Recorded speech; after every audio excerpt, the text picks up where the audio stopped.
Bonjour les amis, bienvenue sur Onis TV en direct depuis La Rochelle pour des moments comme toujours exceptionnels. On ne peut jamais prendre l'antenne à La Rochelle sans qu'il s'agisse d'événements exceptionnels. Cette fois-ci, c'est pas du côté des Tours, c'est pas du côté de l'histoire, c'est pas du côté de Richelieu, c'est pas non plus du côté des Francopholies, c'est du côté de la gare. C'est Coattès, que se passe-t-il à la gare?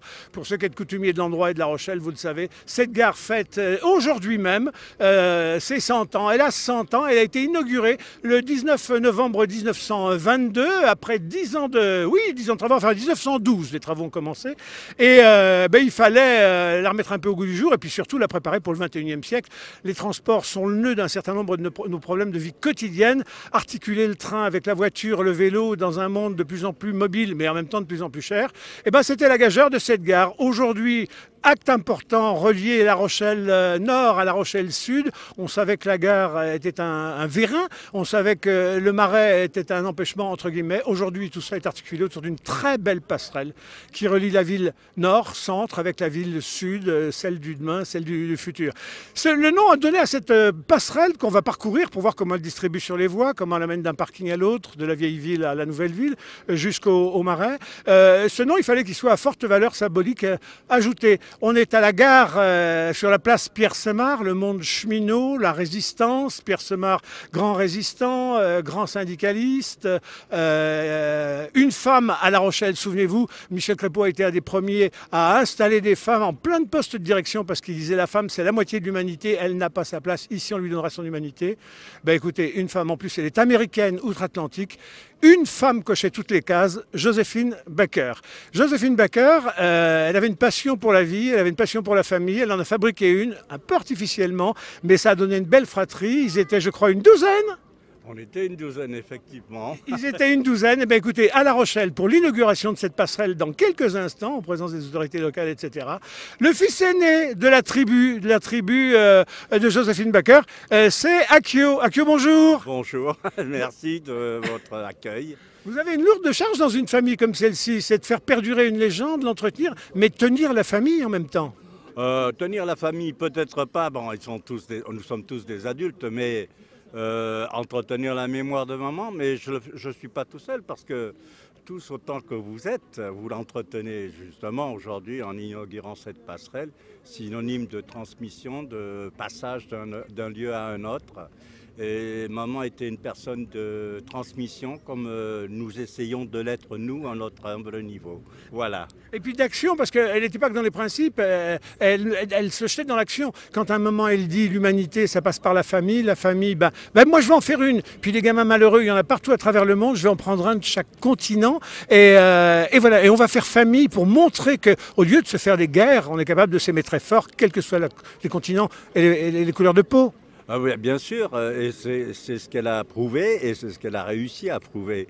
Quoi qu'en aient pu dire les gens à l'époque et encore aujourd'hui de nos jours, malheureusement, nous sommes la preuve vivante et je ne voudrais pas paraître présomptueux, mais nous sommes la preuve vivante qu'avec un peu de bonne volonté, des personnes de toutes couleurs de peau, de cultures différentes, hommes, femmes, nous pouvons vivre en harmonie.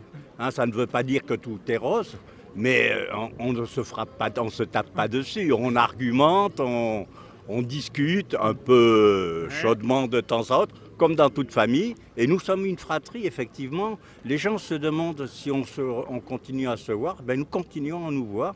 Nous sommes une véritable famille moderne, bien entendu, puisque j'ai des frères qui habitent en France, d'autres qui habitent à l'étranger, entre autres en Amérique du Sud, Amérique du Nord, l'Italie aussi, voilà. Et je suis vraiment, je vous dis, non seulement je ne connaissais pas La Rochelle, je découvre La Rochelle. On a une erreur réparée.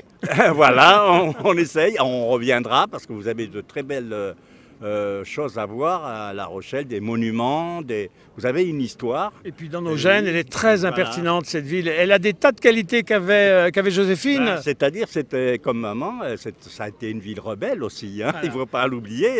Et voilà les amis, La Rochelle gagne un fils. Joséphine est quand même venue 2 fois à La Rochelle. Ah oui, alors dites donc, est-ce que vous étiez trop jeune pour avoir vu les spectacles? Elle était venue en spectacle? Oui, elle est venue 2 fois lors de tournées en France, donc en 1958 et 1960. Donc elle a elle a fait son spectacle à La Rochelle. Elle avait toutes les qualités. Pas de problème. Elle cochait toutes les cases. Elle cochait toutes les cases pour donner son nom à cette très très belle passerelle. Voilà les amis, en tout cas je dois vous dire qu'on va parcourir, donc pour tous ceux qui êtes attentifs là maintenant, mais ça va marcher comment ce truc? Tout a été dit évidemment, toujours quand c'est le progrès ça va pour marcher. Eh bien on va vérifier ce qui peut marcher, ce qui peut ne pas marcher, en arpentant cette belle passerelle Joséphine Baker qui relie donc la vieille ville, la nouvelle ville, deux parkings. Alors en capacité voiture, on disait ah bah oui mais à La Rochelle ils chassent les voitures, 300 places devant, 300 places derrière, plus les 600 du parking relais Jean Moulin, 1200 places, il y aura de quoi faire. Pour les vélos, que ce soit le vôtre ou que ce soit des vélos loués, il y a des parkings de chaque côté, les taxis des deux côtés, 15 places, et puis la desserte rapide, là c'est 15 voitures sur un parking spécial. Et puis on me signale en régie le... Ah bah bien, merci Ako. Eh bien évidemment, on va pouvoir le libérer comme on cause intendance. On va vous laisser retrouver les autorités et puis faire briller l'image de... Voilà, mais je préfère votre compagnie à celle des autorités. On se retrouve après pour boire un coup. C'est lié à la qualité des gens qui se sont spontanément massés sur cette place. Bon, dites-moi, cette passerelle-là, vous allez la commencer, vous vivez ça comme une épreuve? Pas vraiment, non. Oui. Comme un plaisir de monter et de voir là, cette belle gare. Vous êtes sur la partie ascendante, vous n'avez pas de tenue de montagnard, hein. Ça va, la pente est douce, madame. Bonjour. Bonjour, bonsoir. Oui, très bien. Belle découverte. Oui, tout à fait. La Rochelle est tellement plate qu'il n'y a pas assez d'endroits à part les tours de haut pour pouvoir voir la ville d'en haut. Et bien au moins, ça nous fera notre Everest ici. Hein. Bien, voilà, donc il n'y a que nous a quittés, je vous signale. Pour ceux qui prennent l'antenne en cours, Akio est le fils aîné de la tribu de Joséphine Baker sur les 12 enfants. Et c'est l'invité d'honneur pour, dans quelques instants, le vernissage. Jean-Claude! Oui, Denis. Pardonnez-nous, on est tombé de façon impromptue. Alors comme on est... non, c'est très bien, il fallait donner la priorité quand même au fils de Joséphine Baker quand même. Alors Jean-Claude Bonin, qui est-il? Non, pas un descendant de la tribu de Trump. C'est l'historien, c'est un des historiens locaux qui a une passion entre autres pour l'histoire et l'histoire des Américains ici à La Rochelle.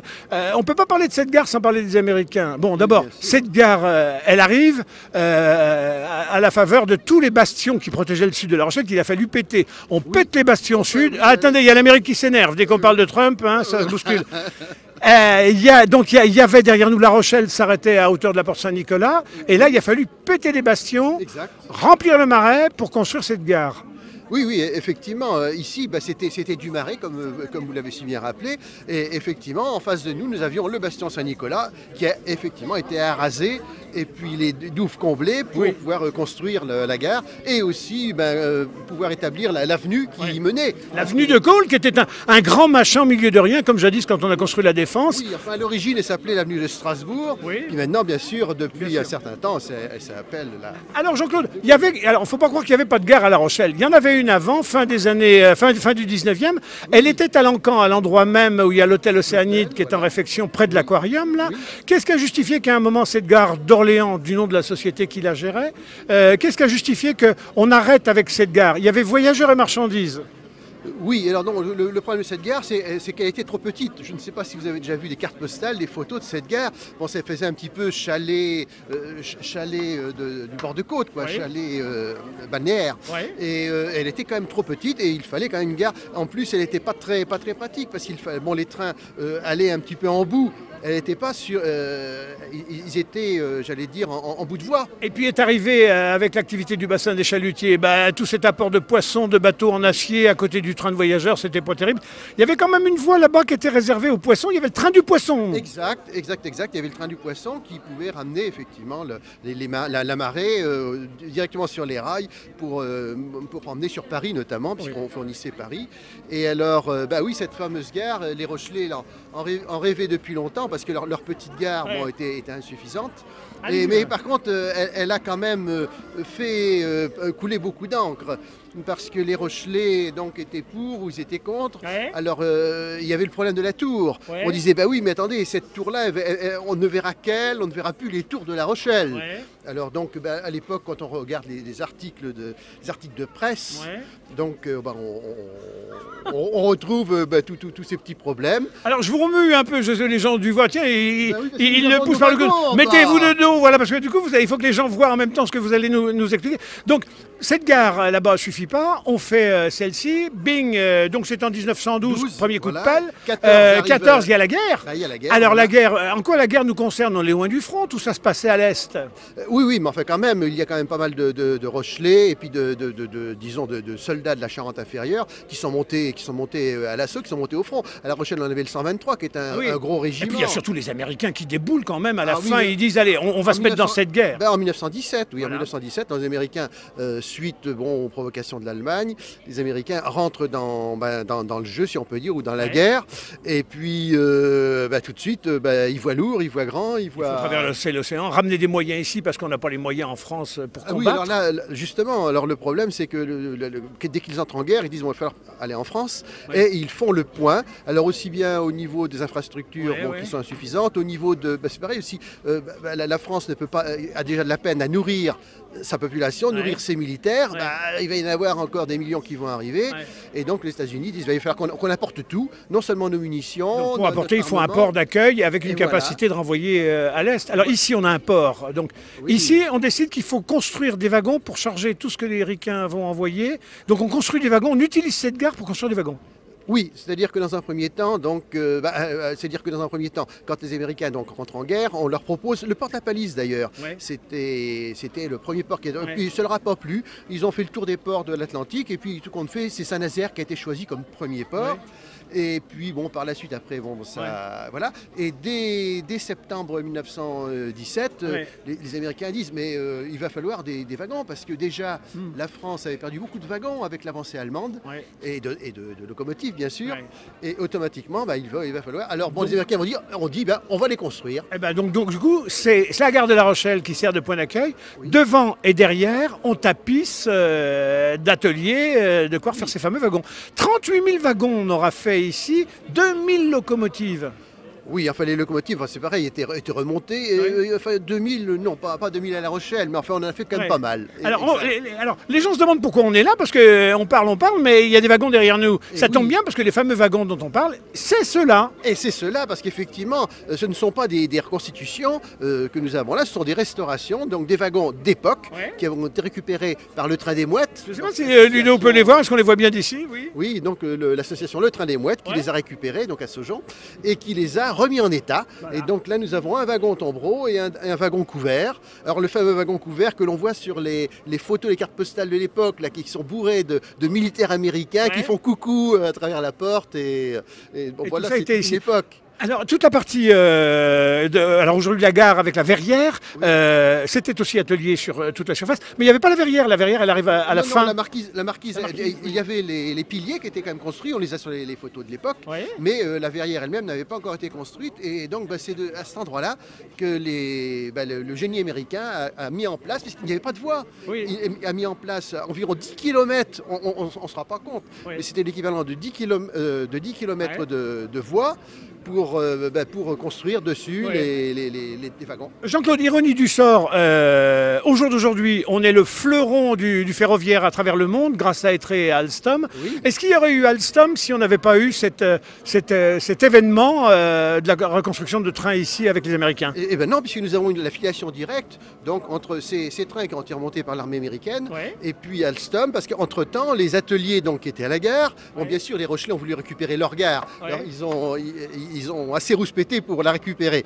Et donc en 22, elle a été inaugurée. Et alors aussitôt, enfin disons même avant, donc les ateliers avaient commencé à avancer sur la voie de chemin de fer, sur Bongraine notamment, et puis remonter jusqu'à Etré. Et c'est là qu'ils ont fini par implanter la nouvelle usine et Alstom en descend. Voilà, et ainsi naquit toute cette histoire de cheminote, cette culture cheminote sur le sud Rochelais. Je voudrais que vous donniez 2-3 points d'information là pour voir un peu comment nous progressons. Cette passerelle sur la partie haute, avant la descente arrière et la descente avant, elle fait 140 mètres. Mais quand on intègre les deux pentes, ça vous fait 300 mètres à faire. Alors, écoutez, à pied, il y a des escaliers, il y a des ascenseurs. il y a 4 ascenseurs qui donnent directement sur les voies. Alors vous avez 4 voies à l'intérieur de la verrière et puis vous en avez 9 ici à l'extérieur. Il faut bien sûr passer les 4 plus 9, 13 voies pour retrouver sa voiture de l'autre côté. Mais pour le moment ici, vous l'avez bien vu, on n'est pas exploité. C'est joli mais c'est pas exploité. C'est surtout exploité à l'intérieur de la gare. Les ascenseurs et les escaliers sur les quais sont ouverts tout pendant qu'il y a des trains. Quand on arrête la desserte des trains, quand c'est fini le soir, eh ben écoutez, les ascenseurs se ferment, mais la traversée de la passerelle est possible. Et regardez, on est là maintenant en descente sur l'arrière de la gare. Et tous ceux qui habitent le sud de La Rochelle ou l'est de La Rochelle, qui jusqu'alors se retrouvaient dans le nœud du devant de la gare là, et de l'hôpital, vont pouvoir arrêter leur voiture quand ils viennent en voiture avant. Mais l'avenir, c'est aussi pour un certain nombre de communes de l'agglomération des haltes ferroviaires qui seront en liaison avec la gare. Halte ferroviaire à La Jarrie, halte ferroviaire à Dompierre, halte ferroviaire à Châtelaillon et halte ferroviaire, vous la connaissez, à Étré, qui vont être en connexion. Intérêt aussi de ce côté-là, 8 lignes de bus interrégionaux. Quand vous descendez des trains, que vous voulez prendre des correspondances en bus et en bus régionaux sur l'Aquitaine, c'est sur cette partie-là, il y aura 8 lignes de bus. Et vous avez sur la gare elle-même 11 lignes de bus urbains, cette fois-ci, regroupées sur le devant de la gare. À l'époque, il fallait aller chercher la ligne 1 à droite, la ligne 3 à gauche, et puis les gens s'y perdaient. Voilà. Et regardez, en bas, là-bas, on le voit dans le fond, il y a encore une masse de gens. Il y a une foule incalculable. Et, voilà, les parkings sont en train de... On est quasiment dans la situation qui sera celle de plus de demain maintenant, d'ici quelques jours, où ces parkings en bas sont les 300 places arrière, comme il y a 300 places avant, et qui vont s'ajouter au parking que lui vous connaissez pour la foire exposition, qui est le parking Relais Jean Moulin avec ses 600 places, 1200 places au total. Donc quand vous arrivez ici, vous avez le choix, les amis, entre remonter par la passerelle, à pied, en balade, donc 300 mètres d'un bout à l'autre, petite balade quand même, soit par l'escalier, soit par l'ascenseur. Quelques indications, quand on est sur les trains très très denses là, de fin de semaine venant de Paris, une rame ça suffit pas, une rame ça fait 300 passagers à peu près, elles arrivent par 2 rames, donc 700 personnes. Il reste maintenant à voir comment, se pressant vers les ascenseurs, 700 personnes s'est absorbées, épongées, digérées, sans trop perdre de temps, sans trop attendre. Voilà, en tout cas, c'est vrai qu'on a un point de vue ici sur La Rochelle assez étonnant. Oui, un nouveau point de vue, puisqu'on a, voilà, on a tout ce quartier-là, on ne le voyait pas avant. Alors ça, c'était le Marais. Il y avait quoi dans le Marais? Donc, Marais salant, un temps c'est-à-dire, à l'origine, c'était les marais salants de Tadon, que l'on mentionne dès le Xe siècle, dès le 9e, 10e siècle. Oui. Donc, c'est vraiment... un peu l'origine de La Rochelle, puisque c'était ce sel que l'on embarquait sur les bateaux dans les premiers siècles du Moyen-Âge pour faire le commerce avec le Nord. Donc on emportait du sel, puis on ramenait d'autres marchandises, des fourrures notamment du Nord. Et puis il y avait quelques fermes quand même, à ras des terres exploitables. Il y avait la ferme de la Moulinette, la ferme de la Préfoyer, là-bas dans le virage du Parc des Expositions, la ferme du Clos Margat, un petit peu plus haut aussi. Oui, bien sûr, parce qu'il y avait les marais, donc il y avait une grande partie qui était en marais, donc marais salants, mais il y avait d'autres marais aussi qui n'étaient pas exploités et qui pouvaient servir à l'élevage notamment.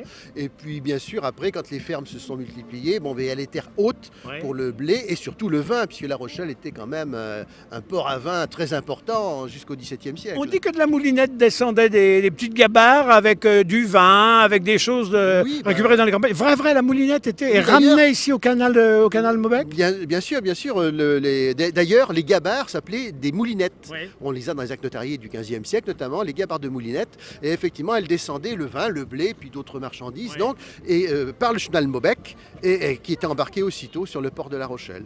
Jean-Claude, le train, l'arrivée du rail, ça accompagne la révolution du XXe siècle. La Rochelle, évidemment, en profite. Néanmoins, ça a été un sale coup pour tout ce qui était la navigation fluviale, parce que tout ce qu'on prévoyait de ramener par la baie de l'Aiguillon au nord, et puis par la Moulinette au sud, et puis par ailleurs... Oui, vous arriver avec le canal de Maran, c'est ça? Oui, le train arrive au moment où... on finit le canal de Maran. On finit le canal de Maran. Alors, on a foutu des bagnards à creuser un canal, qui n'a même pas eu le temps de servir, mais pauvre, c'est comme le Fort Boyard.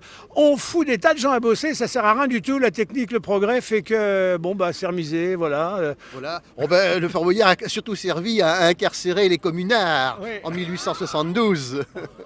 Je vous sens un peu jouisseur. Bon, vous savez, c'est l'histoire. On ne se permet pas de faire des commentaires. Voilà les amis, donc vous avez vu les deux pendants de cette passerelle Joséphine Baker, qui est une nouvelle colonne vertébrale de cette gare et en tout cas d'un certain nombre de principes de développement. Et c'est très bien justement d'avoir donné ce nom-là à cette passerelle parce que ça ramène quand même Joséphine Baker sur La Rochelle. Et bon, c'est quand même une figure, d'ailleurs tout à l'heure son fils nous en a parlé, donc elle est incontournable maintenant quand même. Bon les amis, une belle exposition sur le parvis qui va durer encore quelques jours. Venez voir, il y a des photos extraordinaires du beau joyau qu'était cette gare à l'origine. Comme elle naît dans les années 20, les années 20 c'est art déco, art moderne, art nouveau. Et donc il y a des tas de traces architecturales élogieuses. Oui, bien sûr, il faut venir la voir, et notamment la fameuse salle la grande salle, la salle des pas perdus, où les Américains avaient fait leur cantine en 1918. Ils mettaient des orchestres. Et ils mettaient un orchestre, bien sûr, pour que les boys puissent manger agréablement. Et bien, cette fameuse salle des pas perdus a deux magnifiques mosaïques que l'on... donc ça, a deux magnifiques mosaïques à chaque bout que personne ne voit. Tout le monde s'engouffre dans la gare pour aller sur les quais, mais ils ne regardent pas ce qu'ils ont sous les yeux. Il y a des choses que les gens ne verront plus. Hélas, les amis, c'est tout le mobilier qui meublait l'hôtel à l'origine, et puis le buffet qui était un buffet très chic, très classe, un peu dans l'esprit Excelsior et tout là. Oui, c'était un buffet qui était tout à fait, qui datait de, qui datait de l'époque pour la plupart dans son mobilier, et qui effectivement, bon, c'était le luxe d'une certaine époque et d'une certaine classe aussi, puisque bien sûr tout le monde n'allait pas au buffet.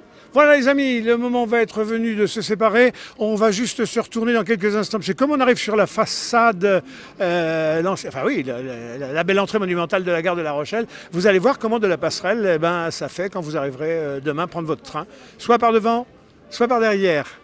Voilà. Alors, pour le moment, la place est envahie de gens, puisqu'il y a des spectacles au-delà de l'expo. Et puis, nous allons avoir l'inauguration aussi. Et puis, il y a l'inauguration de la passerelle dans quelques instants. La foule arrive. Et puis, tout à l'heure, à 18h30 ou 19h30, je ne sais plus. 18h30, les projections. À partir de... Oui, plus tard. 19, oui, à partir de 19h. Vous venez sur le coup de 19h, à partir de là, vous avez toutes les 10 minutes en rotation jusqu'à 23h. Ce très très beau spectacle de... Monsieur le maire, bonjour. Il manque une gare comme ça à la Gore. Bientôt. Bon, écoutez, voilà, on vient d'apprendre un scoop. Bientôt, c'est à la Gore. Faudra mettre des sous. Voilà. On arrive sur la descente. Je propose qu'on descende les marches tous ensemble et qu'on se sépare au pied des marches à hauteur du pupitre depuis lequel les discours seront prononcés dans quelques instants. Vous avez attention, les marches, voilà, Ludovic. Regardez, alors, c'est comme partout, il y a des grooms. Année 20, il faut des grooms, sinon ça n'a pas d'allure. Messieurs, bonjour. Ça groume sec? Ça groume sec, ça groume très très sec. Les gens se tiennent bien, oui. Les gens sont adorables, oui, très très bien élevés. Ils posent beaucoup de questions. Beaucoup trop, c'est pas bon ça. Si, on aime bien les questions. Voilà. Excellent. Bon, courage, il y en a plein à la passerelle. Oui, justement, on va les rabattre. Bon, moi j'aime bien les CRS, mais enfin c'est mieux que les CRS quand même pour ce type de tâche. C'est une autre tâche. Bon, voilà les amis. Alors, tout le monde disait cette passerelle, elle est grande. Ça, c'est sûr que, en tout cas, quand il y a du monde, elle devient un endroit agréable, parce que tout l'après-midi, des gens étaient assis sur les marches là pour profiter du soleil, puisque là-bas vous avez le couchant, l'ouest. Donc dès que le soleil passe par-dessus la gare, il inonde ici toute cette partie. Voilà. Puis maintenant, c'est moi qui trébuche. Voilà. Je vous laisse finir sur les images de Ludovic Sarrazin, l'acrobate de l'image, à qui on doit ces très belles images d'hier soir du spectacle pour la première fois hier. Vous avez été près de 15 000 à suivre les images sur Onis TV. Soyez-en remerciés, ça nous fait chaud au cœur. À bientôt pour de nouvelles et belles aventures d'une ville qui n'a de cesse de se réinventer.